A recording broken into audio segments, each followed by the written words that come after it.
no intuito de esclarecer, então, esta coisa da linguagem poética, eu vejo, a linguagem poética não é senão uma variante específica da linguagem simbólica, de modo geral. Então precisamos cavar esse negócio da linguagem simbólica e ver como é que funciona isso. E daí os trabalhos que eu fiz sobre alquimia e astrologia. O curso inteiro, que se chamou Conceito de Alquimia, que eu acho que foi transcrito depois, até bem transcrito pelo Fernando Manso, se eu me lembro, né? Mas que acho que não está no site. Né?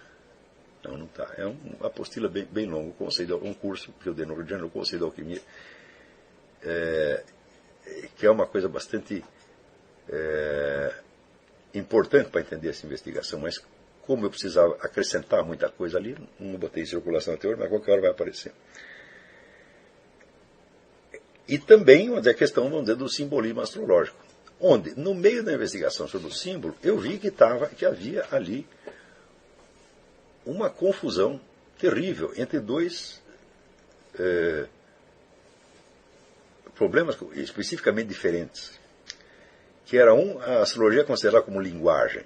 Quer dizer, considerada como linguagem, a astrologia está onipresente no universo. Onde quer que você olhe, você tem resíduos da linguagem astrológica, vamos dizer, nas artes plásticas, na música, na literatura.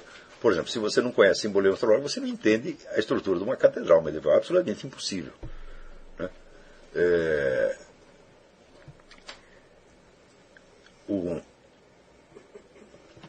Bom, então você tem, por um lado, essa astrologia considerada como linguagem. Esta linguagem, por sua vez, expressa uma cosmovisão.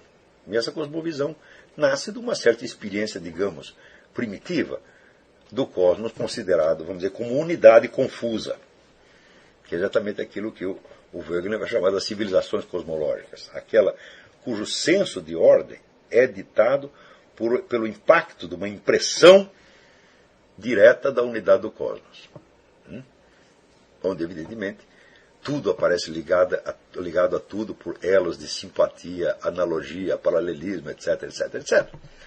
Mas vamos dizer, mas esta impressão é apenas uma impressão. E, como é o impacto de uma impressão momentânea e confusa, então, o que ali se entende como ordem é, na verdade, um caos. Apenas é um caos unificado. É certo? Então, dentro desse caos, acontecia um segundo caos, que era, vamos dizer, a confusão entre esta linguagem astrológica usada como um instrumento poético de expressão da impressão de unidade do cosmos e o fenômeno propriamente dito das tais influências astrais. Eu digo, olha, se essas influências astrais existem, né, elas existem como um fato e não como uma linguagem. Não é isso? Então nós temos que ver, aí pegar essa maçaroca de linguagem astrológica usada ao longo dos tempos, e que aparece tanto nos livros de astrologia, como aparece na poesia, aparece em Dante, aparece em Shakespeare, aparece em Goethe, aparece em tudo quanto é lugar, aparece na pintura medieval renascentista, quer dizer, isso está por toda parte, né? Quer dizer, essa cosmovisão das antigas civilizações cosmológicas, ela continua presente dentro de civilizações já diferenciadas, como por exemplo a civilização cristã, a civilização islâmica.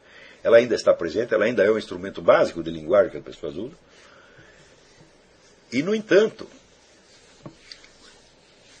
dentro de uma dessas civilizações, que é a civilização do Ocidente, surge esta possibilidade, vamos dizer, que é a ciência física, que permite isolar determinados fatos, né, e separar no reino dos fatos os que acontecem dos que não acontecem.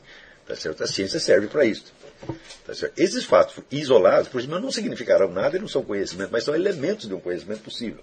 E esta é a função da ciência, fornecer esses elementos. Né? Então, e daí que surge todo o negócio da astrocaracterologia. Eu digo, para separar uma coisa da outra, eu digo, isso é um bicho de 7 cabeças, isso é um trabalho para muitos anos. Mas tem que fazer. Por quê? Porque a confusão entre linguagem astrológico-alquímica e os fenômenos, os possíveis fenômenos astrológicos alquímicos, ela está na base de uma série de confusões que apareceram dentro das discussões filosóficas e científicas. Quer dizer, se você não cavar isso a fundo, você não vai entender, por exemplo,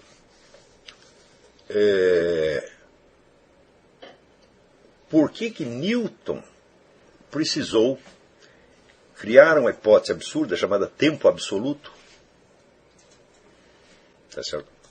E movimento absoluto, né, que são expressões até contraditórias, para fundamentar uma cosmovisão de tipo monoteísta, na qual se dissolvia a Santíssima Trindade e sobrava um monoteísmo absoluto de tipo islâmico. E se você não meditar profundamente sobre essa superposição de linguagem com o fato, tal como aconteceu em alquimia, você não vai entender o problema com Newton. Esse é só um dos inumeráveis problemas que eu estou dizendo. Também você não vai entender porque, vamos dizer, que Kant, quando ele escreve o seu livro Sonhos de um Visionário, contra Emanuel Swedenborg, ele escreve o livro contra o Swedenborg e 2 anos depois, ele, sem citar Swedenborg, que repete muitas doutrinas do Swedenborg, aprovando-as. O que já isso é vigarice, evidentemente, né? Mas você entende por que Kant, ao mesmo tempo, podia dizer o seguinte, que nós nada sabemos sobre os mundos espirituais, nós podemos apenas conjecturar, mas ao mesmo tempo ele assegurava que existia vida no planeta Júpiter, no planeta Marte, e ele descrevia os habitantes de Júpiter e Marte. Entendendo? Como foi possível esta mistura total de suposto ceticismo, criticismo científico com esta mitologia? É claro que isso é um fato teratológico da história do pensamento. Ninguém sabe que Kant acreditava, né, em ETs, tá certo? Então, está aí, porque o livro dele sobre o Swedenborg ninguém lê. E aqui é o livro, eu acho que é o livro central da obra dele, está tudo ali explicado ali. Quem não entendeu isso não vai entender crítica da razão pura, crítica da razão prática, nem nada. Principalmente porque Kant é um especialista em fazer o seguinte, ele enuncia uma regra geral. E depois ele coloca tantas atenuações e tantas exceções que você pode dizer que Kant disse A, como pode dizer que Kant disse não A. E é por isso que as pessoas, vamos dizer, os admiradores de Kant, sempre encontram alguma coisa para salvar no Kant, né? Eu digo, ele disse tal coisa assim, mas ele disse outra. Assim. Olha, isso aí para mim é uma enrolação, sabe? Quer dizer, ou é ou não é, né? Você tem que saber qual é a estrutura geral da filosofia do sujeito e quais são as exceções parciais que ele colocou. Mas se o número de exceções parciais pesa tanto quanto a regra geral, então não dá para saber qual é a regra geral. Né? Então, tanto pode dizer que o Kant disse uma coisa, quanto que ele disse a outra. Uma outra coisa que também acontece, vamos dizer, em Karl Marx, acontece no Dr. Freud, acontece numa infinidade de autores modernos, que partem de coisas absurdas e depois tem que ficar... Né, criando um monte de gambiarra. Coloca um band-aid aqui, um durex acolá, né? Cola Pritz, né? E assim por diante. Cola de bastão, e assim por diante. Né?